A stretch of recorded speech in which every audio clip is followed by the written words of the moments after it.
helps our search engine results on YouTube. It helps us just get our channel out there. I would really appreciate it. I think we have a great show for you tonight. We are going to be talking about inventory management.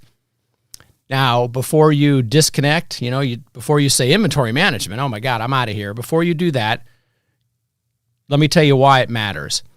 If you don't control inventory, if you don't track inventory, if you don't manage inventory, then it is extremely difficult for you to be profitable. The most profitable contracting companies out there, without any doubt, and I have been inside hundreds of them, without any doubt, the best companies practice good inventory management. If you don't track inventory and control and manage inventory, a lot of time gets wasted ordering parts you don't need or ordering parts you already have, letting technicians go out to suppliers and buy things. They love to go to suppliers, by the way. I mean, if you don't know my background, I started as a tech. I love going to suppliers. If you'll let me go to a supplier, I'd much rather do that than anything else, right? Especially if you're paying me. With proper inventory management, we keep them out of suppliers. We increase their billing efficiency. We create more billable hours. Also, unless you accurately track inventory in and out of your business, your financial statements are going to be wrong. They're going to be incorrect. Your job costing reports will be wrong. Your income statement, balance sheet will be wrong. So you won't be able to rely on good financial reports to run your company. You just got to do inventory management. So before we get into that, let me first cover a few terms that we're going to use. Inventory. When we say the word inventory, we really just mean any tangible part, a contactor, a motor, a compressor, a condensing unit, a furnace. It could be screws. It could be a wire nut. Anything tangible that you buy for a job, we would call that inventory. Now, what a lot of people don't realize is that it doesn't have to be in inventory to be called inventory. To an accountant anyway, inventory is anything that you buy. We just call that inventory. Inventory management is the art of controlling inventory in and out of your company, tracking inventory. Inventory control and inventory management to me mean the same thing. At least I use those terms interchangeably all the time. So if you hear me say inventory management and then a couple sentences later I say inventory control, I mean the same thing. To me, they're the same thing. Inventory part versus non-inventory part. So this is another term that we want to make sure that we talk about. When we say non-inventory part, we mean that it is a tangible part, like a contactor, but we don't track it. We don't keep it in inventory. At least we don't. We pretend like we don't. It could be in inventory, but we're not counting them. We're not tracking them. So non-inventory parts are never in inventory. They're not in our system as a stocked item. An inventory part is an item that we do plan to have in stock. So we might have 3 on the shelf and we're tracking those. That would be an inventory part. That's the term accountants use. And if we have a gallon of mastic or a box of zip screws, we probably don't want to track those. I wouldn't. Those would be called non-inventory parts because we pretend like they're never in inventory, but they are still a part. Another term we use a lot are warehouses. When we say warehouses, we being accounting nerds, when we say warehouses, we really mean any place that you might store parts, equipment. A warehouse could be your warehouse in your building. You might actually have a warehouse, but accountants refer to your vehicles as warehouses too. So each vehicle is a warehouse. You could have truck 102, that's a warehouse. Truck 103, that's a warehouse.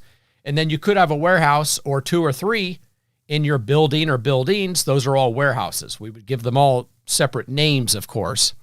And then we have a term called multi-warehouse inventory. Software people talk about this. They might say, we have multi-warehouse inventory. Your accounting people might talk about that. Multi-warehouse inventory means that you are managing inventory through multiple warehouses, 2 or more warehouses. So not only would you know how many contactors you had in the main warehouse, but you would know how many contactors you have on truck 102, 103, 108, 110, etc. That's multi-warehouse inventory. All right, so none of that's on the test. We won't have a test here, but it's really important to understand that. Now, tonight, by the way, we don't have a guest, but we are going to have an expert on this topic in 2 weeks. We're going to be talking to a very successful contractor who is one of the best inventory people in the country and always getting better. I'm excited about him coming on the show and talking about how he controls inventory and manages inventory in his company. And it's a rather large company with a very complex system, a complex set of profit centers. I think you could gain a lot from that guest. So more on that in 2 weeks. Let's talk about inventory management steps. When we get into inventory management, there are roughly half a dozen things that we are going to be doing on a regular basis. Number one, we're going to decide what to have in stock. What inventory will be in stock? So you might say, I'm going to have 5 of these motors, 5 of these other motors, 10 sheets of sheet metal, standing S, drive, etc. That's all going to be in inventory. We're going to keep that on hand in case we ever need it. That's the first step, is we have to decide what we're going to have in stock. We're also going to need to think about where we're going to keep this stock. Where will all these items be? We may have the main warehouse, and I would recommend we also have our trucks as warehouses. So we are tracking inventory in and out of our company through the main warehouse and through all of our vehicles. Again, that was called multi-warehouse inventory tracking. But it's really important to decide where you're going to be keeping this inventory and where it's going to be tracked. All right, so we've decided what we're going to have on hand. We've decided where we're going to keep it. Now we have to think about ordering everything. We're going to have to write policy and procedure on how the company orders items. You'll also have to think about items you keep in stock, but also special order items and items that you need to order for a job. You might have equipment, parts, materials that you need to order for a job. You have a technician out in the field. He's replacing a circuit board that we don't have on our truck, and you're going to have to special order that part. And then you find out that you're starting to run low of items in your main warehouse. You're going to have to replenish those. We're going to have to come up with policy and procedure for reordering. I would highly recommend we use purchase orders for that, but I'll talk more about that in a minute. Now we have to think about policy and procedure for receiving items into inventory. When we order things, how are we going to take possession of them? Are we going to ask our supplier to deliver them to the job? Are we going to ask our supplier to deliver them to us via truck or UPS or FedEx or whatever? Are we going to go pick up the items, bring them back, or pick up the items and take them to the job? All of those are yes, by the way. If you're like most companies, the answer was yes to all of those. So you're going to have a procedure so that everyone knows what we're supposed to do. We order it, now what? We find out it's available. Do we go pick it up? Do they bring it to us? It depends. We have to put that in writing. None of this is difficult, by the way. It just takes time to figure out and commit to. It seems difficult because we're all so darn busy. It's hard to make time for this stuff. But I think it's a great investment. As I said before, the best companies practice inventory management. Some do it better than others, but it's really hard to be a really successful business, a growing, scalable business without taking care of this. The next thing we do is monitor usage of these items. We have to have some mechanism in place so we know that truck 108 just used a motor and a capacitor. Truck 104 just sold their water heater, and we need to get them another one. Truck 109 sold a toilet or a fixture. We have to know that. So we need to know who is selling what so that we can replenish their vehicle on a scheduled, regular, efficient basis. We also have to replenish the warehouse. Typically what we do is We use the warehouse to replenish the vehicles, and we use our suppliers to replenish the main warehouse. Finally, we have to get in the habit of recording, documenting the part numbers of everything we sell.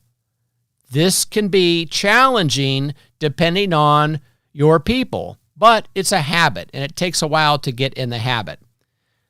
In other words, when I run a service call for you, whether I'm using a piece of paper or a tablet, I need to either write down the part number. So I need to take this box and I need to write down the part number on that invoice, on the back of the invoice, somewhere. I have to record that part number so you know that I've sold this part. If I'm replacing a contactor, then I take that contactor. Ooh, not this one. This one's ugly. Use contactor here. But I sell a contactor.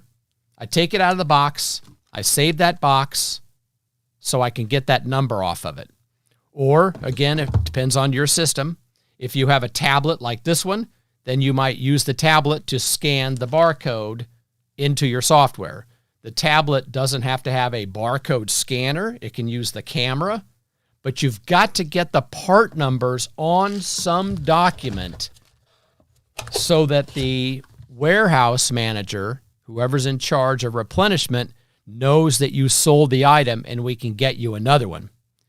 Let's circle back to the truck stock. You want to create a list of items to keep on your trucks by trade. So one thing you have to think about is the driver of this vehicle, what do they do? What trade do they work in? Is it HVAC, plumbing, electrical, all three? Do they do residential, commercial? Do they do refrigeration?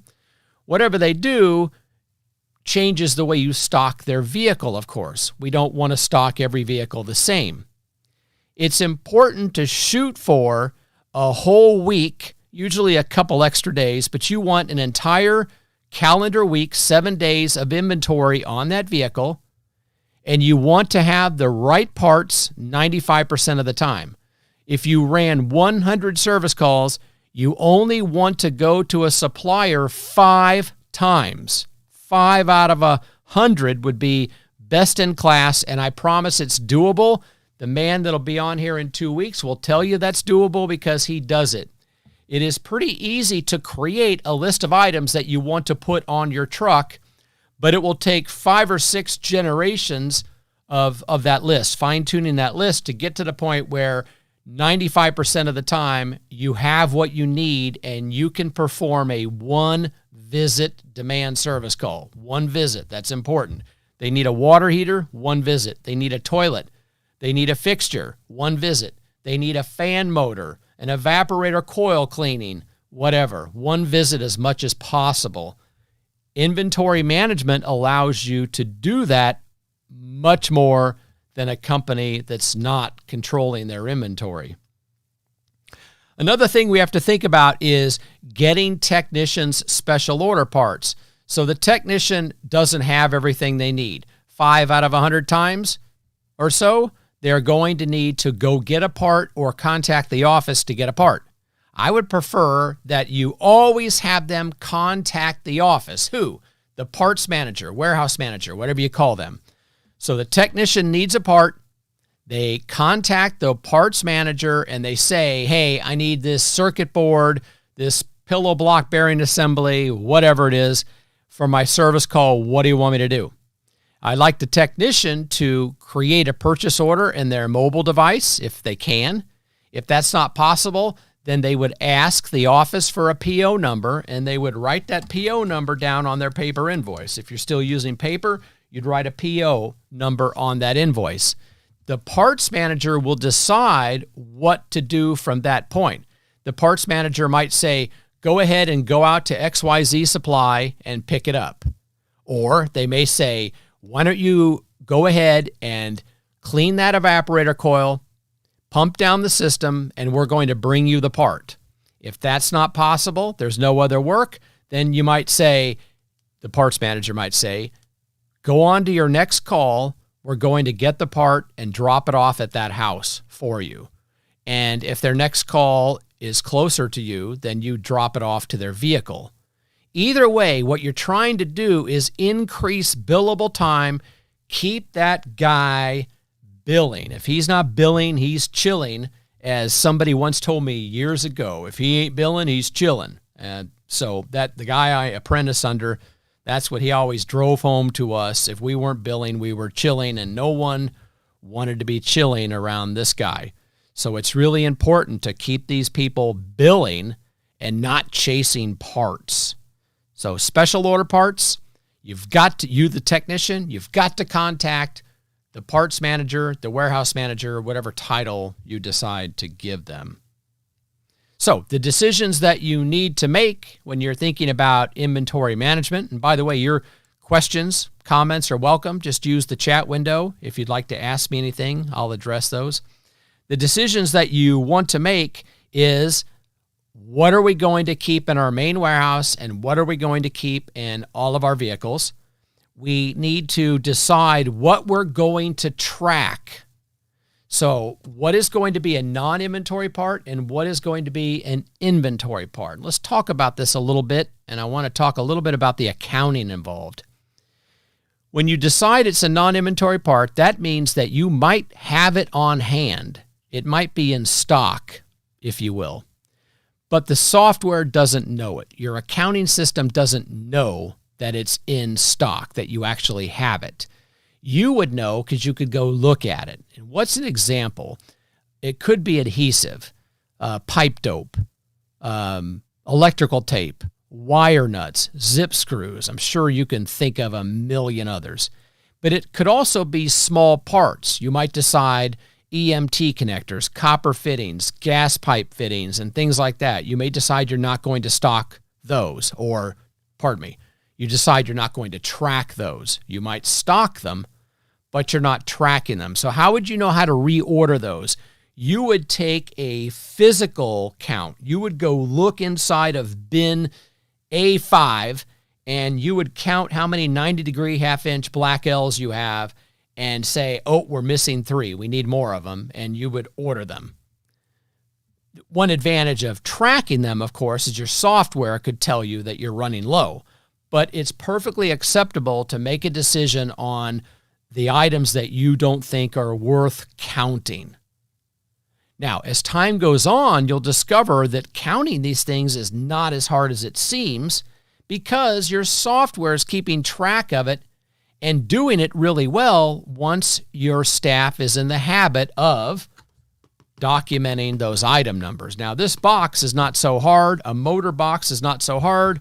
It gets tougher when they grab a bunch of fittings and they don't record those numbers. So that's a decision that you'll make, but don't worry about it. If you decide not to track things now and you wish you were tracking them in the future, no harm. Just start tracking them. You put them into the software or change them in your software. You would call them inventory parts as opposed to non-inventory parts. That's true if you're using QuickBooks, if you're using Total Office Manager from Aptora, it doesn't matter. Pretty much all software uses the same terminology, if not exactly the same terminology. Non-inventory part, the software never tells you how many you have. It'll tell you how many bought, how many you sold, but it'll never tell you how many you have. Also, the inventory part will tell you how many you have, how many you've bought, how many you have on hand, how many you've sold. That's the tracking. The inventory part is the one you're tracking. So you have to decide what you're going to track, what you're not going to track. Let me give you the advantage and disadvantage. First, the non-inventory part advantage. If you're not counting them, it's easier on you, I guess. It may not be, really, but I'm going to assume it's easier because you just buy them, throw them in your bin, throw them on the shelf, and you don't have to count them, and you don't have to scan them and worry about them, and that might be easier. The disadvantage, though, is when you buy a non-inventory part, you immediately create a cost of goods sold. It doesn't matter what software you're using. You could be using Microsoft Dynamics, Total Office Manager, QuickBooks, Sage, whatever. When you purchase a non-inventory item, when you take possession of it, usually they call it an item receipt or entering a bill, or putting in a credit card charge. When you take possession of it, you have a cost of goods sold immediately. It doesn't matter when you use it. That may not matter when you're buying a rooftop curb. So you might buy a curb, a special order item for a rooftop unit. That immediately becomes a cost of goods sold, but that's okay because you bought that for a specific job. You're going to use the entire thing on that job, and you don't want to keep it in stock. If the job fell through, you would try to return it if you could. And if you can't return it, you'd charge them for it anyway, and it would be sold, and you'd have one on a shelf somewhere that your inventory doesn't know about. So a non-inventory part doesn't have to be a small thing. It's anything that you don't want to track and that you are buying for a specific job, and you'll use the entire thing or things up on that job. Remember, non-inventory part immediately becomes a cost of goods sold, and that can be a problem for some of you because that'll make your income statement go up and down in a way that may not be understandable. Like you may say, what's with all the costs of goods sold this month? It's at a higher percentage than it was the last 4 months. It could be because you did a big preseason purchase. You were calling a bunch of that stuff non-inventory, so you had to recognize the costs of goods sold the minute you took possession of it. Had they been inventory parts, they would have gone on your balance sheet as an inventory asset, no costs of goods sold. When you finally sell them to somebody, think about your preseason order. Could be 1,000, 10,000, 100,000, depending on the size of your company. Let's say you're a small company and your preseason order is just $5,000. Well, that $5,000 could either go on your balance sheet and become a cost of goods sold as you sell it all winter long, or it could go on your income statement as cost of goods sold the minute you take possession of it. You can see the problem with that. Colin, did we have a question? Yeah, AC Doctor. AC Doctor, all right. He's asking, would you or could you inventory kits? Yes, AC Doctor. I love that. I'm glad to see AC Doctor on here. Thank you. We got to get Furnace Doctor on here next, Colin. Could you work on that? Yeah. So, yeah, Furnace Doctor. I'm sure there's one out there. Yes, I love kits. AC Doctor, that's a great idea. You can have kits. So let me get, I'm sure AC Doctor knows exactly what I'm talking about, but let's talk about it for the rest of us. So what you can do is you can create a kit, like a 80% furnace install kit, a 90% condensing, or it could just call it non-condensing furnace kit, condensing furnace kit. You could have a heat pump install kit. You could have an AC coil install kit. And what that kit is it is a container or a series of containers that would have everything you need besides supplies like screws and things. But you could even put that in the kit. The installer takes the kit. So let me back up. Let's say I'm doing a 80% furnace, straight AC, coil, line set, pad, disconnect, etc., thermostat. I would pick up the furnace kit, pick up the AC kit, and take all that with me.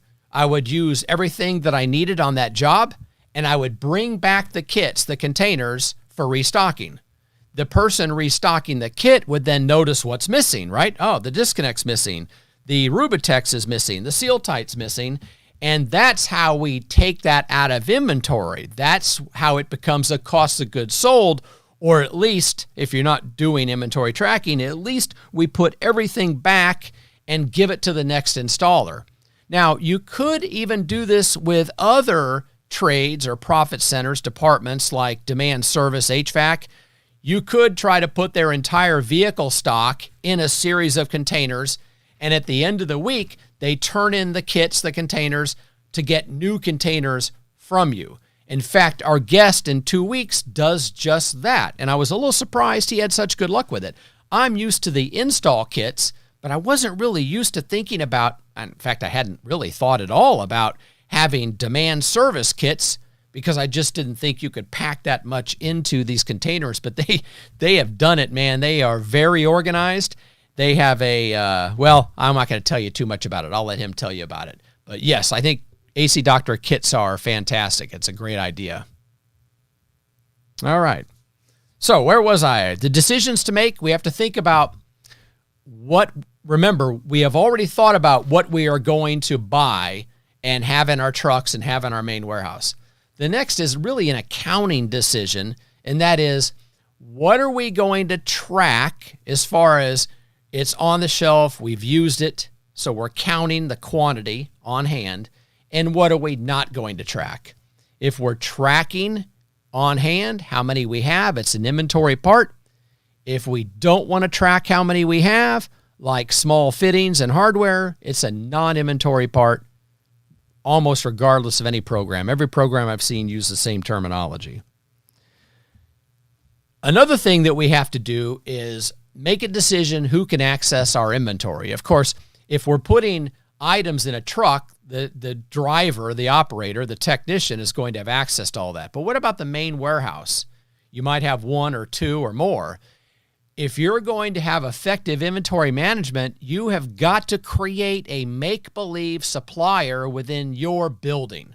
So in other words, wherever your inventory is, you're going to need to consolidate it into one area as much as possible. And I know some of this can be difficult depending on space and money and resources.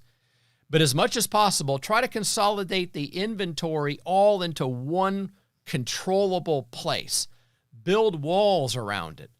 Build fences around it. Put doors and locks on it and keep people out of it.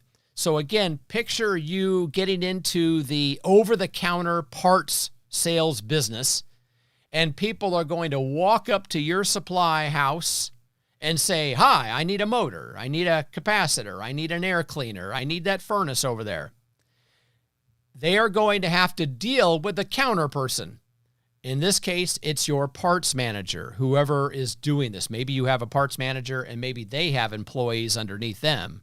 That might be, but I'll just say parts manager as I'm describing this.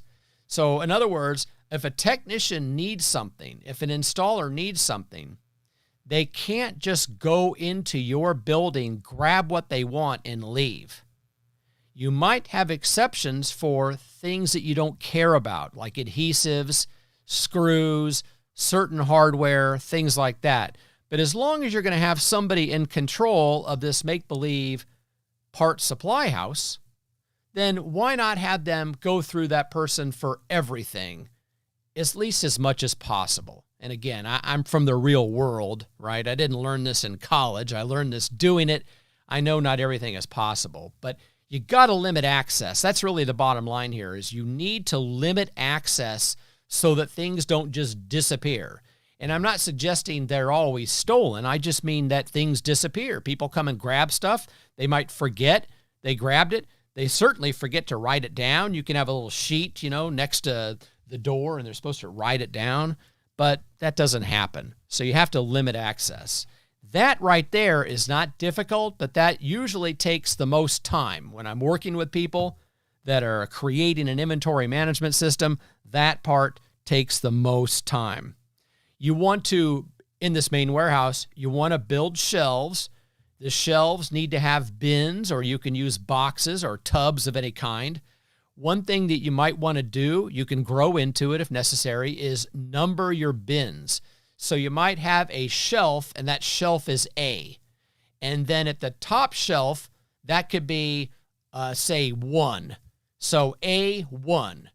If I told you that that motor is on A1, you would go to a shelving unit A, and it'd have a sign on it, A.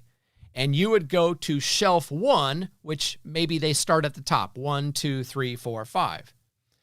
In addition to that, you could number the bins. So you could have bins or containers of some kind on the shelf, and you would number those. So it could be A1-12, something like that.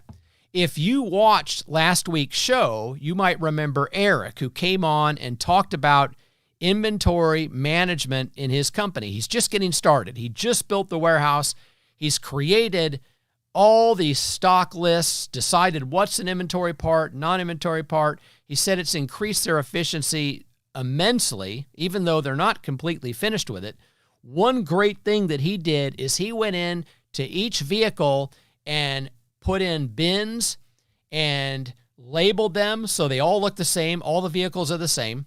He took bins and containers and glued them to the shelves. So everything is glued to the shelf and everything is numbered and labeled. It's easy to find what you're looking for. If you jumped in there, you could quickly count everything. Imagine if the bin, in addition to the bin number, had the part number, had a barcode on it, maybe had how many you're supposed to have on hand. Like, this is a 90-degree by half-inch black L, and here's the barcode, and it says 10, and that means you're supposed to have 10 in the bin. Well, you could look at that bin and see there's 7 and just grab 3 out of your magic hat and throw them in that bin, and you've restocked it. So that's what he's done, and he has just been thrilled with the efficiency. So again, none of this is complicated. I'm sure you'll agree, but it's going to take time. It takes dedication, and it's easy for some webcast dude like me to talk about it. It's a lot harder to do it. I understand that, but many have, okay? So I just want to motivate you and understand it's not difficult. It just takes time. So once you've got everything labeled, and again, you want to be as consistent as you can. Now it's time to basically pick up the truck, just empty it out. And some people are going to hate it, man, because they've got lots of cool stuff in their truck. If they have things in their truck that you're going to have to remove, then you might consider adding it to their truck stock list. But nothing should be on that truck if it's not on your list. Put anything you want on your truck. I don't care. But what I do care about, if I was your consultant, your accounting nerd consultant, I would say to you, have anything you want on your truck. As long as you're happy with it, I'm happy with it. But it has to be on the list because it has to be official. Everything has to be official. It has to be on the list, right down to hardware, supplies, fasteners, the wire nuts, tape, adhesive, glue, super glue. You want super glue? You can have it. Fine, but it goes on the list. You want pipe dope and Teflon tape? Wow. You want it all, don't you? That's fine with me, but they have to go on the list. Coil cleaner, what brand? Put it on the list.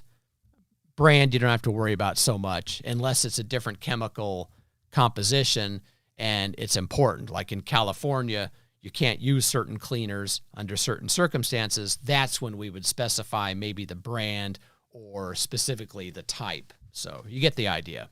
All right, so you clean out the trucks, dump them clean, and then you put everything back from the list. So you have this list in front of you. You know, there it is. There's your list. And here's your truck. And you're only putting in the truck what is on this list. Cross them off. Then when you're ready to go live with inventory control, at that moment anyway, at least once in your life, the software agrees with what's in that vehicle, right? I think we can agree on that.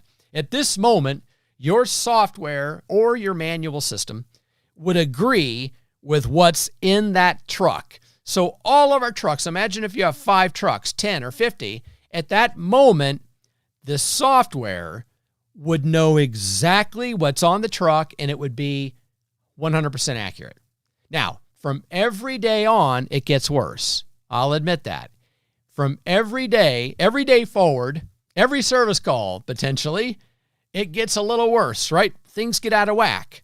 But again, the key is everything we use, that part number has to go on the work order or the invoice so that the office knows about it. If it's paper, what you could do is you could ask them to write on the back of the office copy the part numbers. You could use stickers that you can peel off and you could put them on the back of the office copy invoice. The office then can keep those. You turn them into the office. They can keep that piece of paper with all those labels, and they could use that for reordering. Back in the old days when we had a fax machine, kids, look it up. There's really a thing called fax machine. But back when I started and we had fax machines, we faxed the piece of paper. So again, we had all those stickers put on paper, and after a day or 2 or 3 days, when we had enough to justify it, we would fax that paper into the supplier, and they would restock us. Each piece of paper could have the truck number on the top of it. And then when we received we would receive against these stickers. We'd compare the stickers to what we got, and we'd peel the sticker off the paper and put it back on the box. When all the stickers were gone, all of the boxes should be labeled. There shouldn't be any left over. So we knew we got everything we ordered. And that's how we did it manually. Then when software came along, and this would be true if you're a QuickBooks user or you use Total Office Manager, when software came along, then it was all more electronic. We use purchase orders and things moved around electronically. All right. So hopefully that made some sense. I found myself going on and on about emptying that truck and restocking it, but it's exciting because at that moment, your software agrees with what's actually in the truck. And if they can put 90% of their part numbers on the work order or the invoice, then you will have pretty darn good inventory tracking, inventory management. As they use these items, you've got to put these items back in their vehicle. As I said earlier, you're hoping that the truck can go out in the world for 6-7 days, 7 calendar days is ideal, and not need to be replenished. Now, when they come in for some regularly scheduled meeting, let's say they come in on Mondays for a meeting or they come in on Fridays for a meeting, then they would pick up those parts. What your warehouse manager would do is monitor all of the items that were sold off of the vehicle, and they would put those items in some kind of container, like a box, that's labeled with that person's name, their truck number. Use a truck number in case different people are using the vehicle, if that applies to your company. So the box might say truck 108, 109, 110. When they come in and do whatever they do, regularly scheduled, then they would take that box with them. And as the AC doctor and I were talking about earlier, they could also come in and they could turn in their kits, and you would give them new kits that are fully stocked. That's how that would work. Replenishment is a key. It is a key to keeping these technicians out there billing. Think about it this way. Let's say that you and I ran a law firm. You and I probably would never be lawyers, right? But let's say we stooped that low and became lawyers. And by the way, as a side note, when it comes to billable, nobody's better than a lawyer. I mean, lawyers worry a lot about billable time. They have secretaries worrying about their billable time. So if you and I ran a law firm, we would be focused on billable time. We would do anything to get more billable time. That's what we have to do with our technicians. What I was going to say, funny thing about a lawyer, they're one of the few people that can work 10 hours and bill 12 somehow. I don't know how that happens, but it'd be nice to be able to do that, right? Billable time, that's the key. Billable time. By the way, some rules of thumb on billable time, little off topic of inventory, but your technicians, obviously the more time they spend billing, the better. So in an 8-hour day, if they're getting paid for 8 hours, how much time of that should be billable? 5.5, 6 hours ought to be billable. You should be billing 3/4 of that. Colin? Yeah. So in the automotive industry, the way that they bill is based on, if the book says it's 2.5 hours, they bill the 2.5, and if the guy gets it done in an hour and a half, he still bills the 2.5. Yeah. That I love that. If anybody out there has seen me before, been to any of my classes, then I love talking about the book time, Colin. I mean, I talk about that all the time. That's what gives the auto mechanic an incentive to buy these expensive Snap-on tools or whatever, because the faster they are, the more they get paid. They maybe they make the same money per hour, but like Colin said, they're still getting paid for that car that's already left the garage, and they're getting paid for one that's come in that they're working on. So they're being paid for 2 cars at that moment, basically. So it's all about billable time. All right. We were talking about restocking the technicians' vehicles, and this is true with the installers as well. Just try to do it on a scheduled basis. Don't let them come in whenever they feel like it to pick up parts. whenever possible. It should be part of another visit that was scheduled anyway, like part of a training session or something to that effect. Let's talk about part numbers for a minute. The challenge with part numbers is you got to write them down, and they're hard to read. If you're using software, hopefully that won't be an issue, because if the item is in your system, you just search for the item. You go search for that item and then click on it, and it finds its way to your work order or to your invoice. If it has a barcode on it, like this has a barcode, then you could use a barcode scanner like this one. And there it is. So now I have that in there. And then I can go scan something else. I don't have any other barcodes with me, so I've scanned another barcode.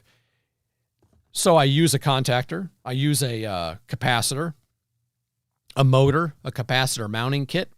I scan all those barcodes. Now, the mounting kit, remember, you might not stock or track the mounting kit, so you don't care about the mounting kit, but I could easily just scan it into the work order anyway. I can scan that item right into the work order, and you'll have better job costing. You'll have a better idea of what your costs are. Your income statement, your balance sheet, job costing reports, financial reports are going to be more accurate when you can tell me what got used on every service call or every install. The big deal is getting technicians trained, and it's not complicated. It's just a habit, getting them trained, and then following up with them so they're in the habit of scanning everything or somehow getting those items onto that work order or the invoice. You might say, hey, we flat rate. So if we're going to replace a fan motor, we might quote $600 for the fan motor. It doesn't matter what part we use. Now what? Well, you would add to your work order your invoice. I'll just say invoice. Usually it starts with a work order and we turn that into an invoice, but let's just say invoice, make it easy. On your invoice, you add the flat rate task, $600, you quote it. So you say, I have your situation figured out, Mr. Johnson. I need to replace your condensing unit fan motor, capacitor, mounting kit, update your electrical. I'll be happy to show it all to you. No, you don't want to see it? I don't blame you. Your total investment is $587.42. That includes the governor's share, tax. May I go ahead with that? Yeah, God, wow, what a ripoff. Yeah, I shouldn't have wasted my time in law school. I shouldn't have become a surgeon. I should have become a plumber, an HVAC tech. Yeah, I've heard it all before, right? So have you. So you get that, and they say yes, and you go about your work. Now, what about the items? Well, you still need to get the items on the invoice. The retail price might be $0 because you don't want to change the flat rate price. So you put the items on your invoice with a retail price of $0. That creates a cost of goods sold, doesn't it? So these are inventory parts, and you are relieving them from inventory when they land on that invoice. That invoice creates those costs of goods sold, but we don't change our flat rate price. The retail price is the same. The client, your customer, won't see those parts. Your software can probably hide them. If you're using paper, they won't see them because you won't put it on their copy. That way, they get the nearly $600 invoice. All of the parts are on it. They never see it because we flat rate. If you don't flat rate, then you don't have to worry about it, right? And the boss gets what they want, accurate job costing reports, accurate reports on invoice by invoice analysis. Wouldn't you like to be able to look at every single invoice and analyze its profitability? We get a better income statement, a better balance sheet, a better everything that has anything to do with money. So our financials are much better. Now, if some of you don't get decent financial reports out of your software, a lot of you have one thing in common. You're not doing what we're describing tonight. You're not managing the inventory, and that's just really important. AC Doctor, I just noticed the comment. It's not hard to do, just easier not to do. I know. It's like push-ups and crunches and dieting. It's just so much easier to eat that pie.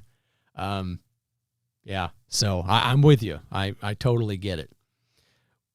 One thing about your part numbers I wanted to mention that could make it a little easier on you is you notice that everything you buy probably has a part number on it already. I mean, pretty much everything you buy is going to have a label with a barcode and a part number. But the problem for a lot of companies is this doesn't mean anything. So they end up printing their own labels and putting labels on all the boxes. That is a bummer. I mean, that takes a lot of time. It can take a lot of time printing all these labels and putting all these labels on your items. One thing that you can do is you can either adopt that part number. So in the case of, say, a 2-pole, 30-amp, 24-volt control contactor, you could just adopt their part number. And that becomes your part number. So when you scan it, the software says, that's our part number. The trouble is you might buy essentially the same contactor from 5 different places. They could be exactly the same. They could be so close you don't care about the difference. And now you've got 5 different part numbers, and you'd have to put that into your software 5 times, and then your counts are off because you have 5 different inventory parts that are really basically the same thing. So what I recommend you consider doing is coming up with generic part numbers. So in the case of a capacitor, it would be CAP 05 for 5 microfarad. Or 005, actually, for 5 microfarad. And then 370 V for 370 volts. And you could drop the V if you don't want to. So we look at a CAP 005 370. We know that's a 5 microfarad, 370 volt capacitor. Obviously, it's motor run. You'd know just by looking at it. But the average person wouldn't know. So we have item categories: capacitor, start, motor run, etc. So that way you look at the category, look at the part number. Even a novice will quickly start figuring out what those part numbers mean. How about a motor, MTR 075? What is that? 3/4 horse. 115, 115 volt, D, direct drive. Maybe even put a frame number on there. So it could be D, direct drive, or skip that and just put the frame number on. So you look at an MTR 075 230. That is a 3/4 horse, direct drive, 230 volt motor, if it's got a D at the end. B for belt drive, okay? Or, again, the frame number. Now, that you've created these part numbers, then if you have the right software, you can actually cross-reference your generic part number with like 5 other part numbers, 10 other part numbers, 20 other part numbers. So that way, regardless of where you buy the capacitor or you buy the motor, and even if the motor is not exactly the same, but it's close enough for this purpose, meaning there's some minor difference like a service factor, something like that, then they can all flow into the same part number, MTR 075230D.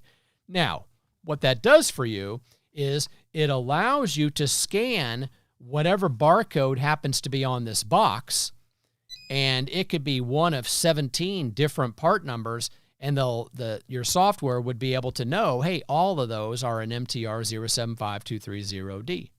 All right? So Microsoft Dynamics can do that. What they used to call Sage 500, it has a different name right now, Sage ERP 500. 50 can do that. Or not 50, but 500 can. Anyway, you get the idea. Good software can handle that. So that's something you can grow into. And when you have that capability, it makes inventory management way easier because your technician just has to scan whatever is on the box, and your parts warehouse people love it because they don't have to label everything. Now, if you do want to, you could put things in bags, and then you could have a barcode on it. You could put things in a bin that don't have a package, and you could put the barcode on the outside of the bin, and that way they could scan something that doesn't have a package by scanning the label that's on the bin or the container.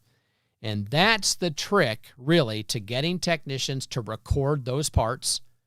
How does the office know what they're selling? Depends on your software, but your software should have reports that tell you all the things that Truck 108 sold today, yesterday, all the things they sold all week long. And whatever the cutoff is, like tomorrow is Friday, the cutoff might be tonight, and they're coming in tomorrow to pick up their stuff. So we might be staying late tonight. You know, it's almost 8 o'clock. We're gathering all these items. We're putting it in the box. truck 101, 102, 103, 104, 105. We're putting them out where we're supposed to put them out. Maybe it's next to the meeting room, the training room, or whatever. When they come in tomorrow, they're grabbing their boxes and they're taking them to the vehicle and they're putting everything in their bins. And at that moment, theoretically, at that moment, your software should be able to tell you exactly what's on their vehicle. And that would suggest that your costing, your cost of goods sold, is accurate, extremely accurate, if not right on the money, with every job, every install, every time you run a service call. That's the advantage of it. And it's doable. I promise you, it is doable. As far as barcode scanners are concerned, there's no magic to these. If this part number is not in your software, it doesn't mean anything to this guy. I mean, he doesn't really know. Typically, they don't know anything about that part. So when you scan it, it's just like a fancy keyboard. You scan it, it goes into the software. The software could easily tell you, huh? I don't know what that is. What are you talking about? Or it could say, oh, that's a motor. It doesn't know any more than the software you're scanning the item number into. These are inexpensive. Most barcode scanners like this are under $100. I'd get one with memory so that you can batch send the barcodes to your software, meaning you scan 10 things and then send it all at once. That doesn't add much to the cost. One thing about these is that there's different power levels. You have some that are weak, and you spend a lot of time trying to get it to scan, just like you might at the grocery store. But the grocery store, they have very strong lasers.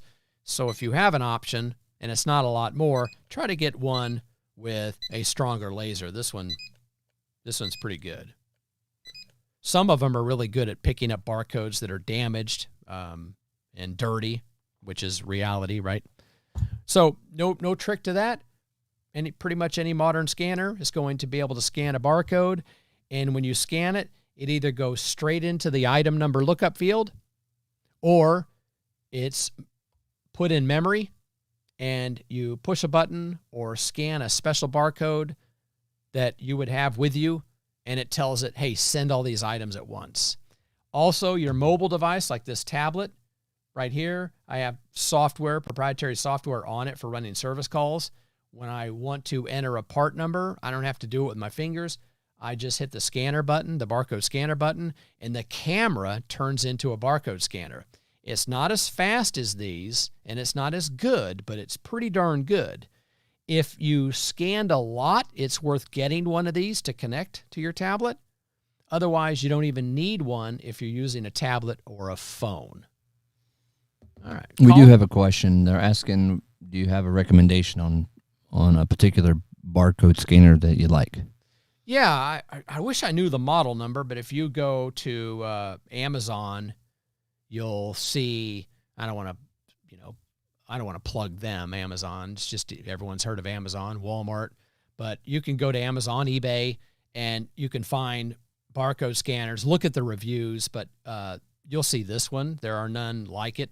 I'm sorry, I don't remember the model number. Maybe I can get the model number and put it in the comments section for you. But if you look at barcode scanners, you'll see this guy right here. I've actually owned quite a few barcode scanners by different companies, and they all pretty much, as far as I remember at this moment, they all worked pretty darn well. What I did discover, though, is I really liked having the memory feature so I could batch upload the item numbers. All right. Any others? Colin? Okay. That was the last question we had there. All right. As I said earlier, this is going to be a series.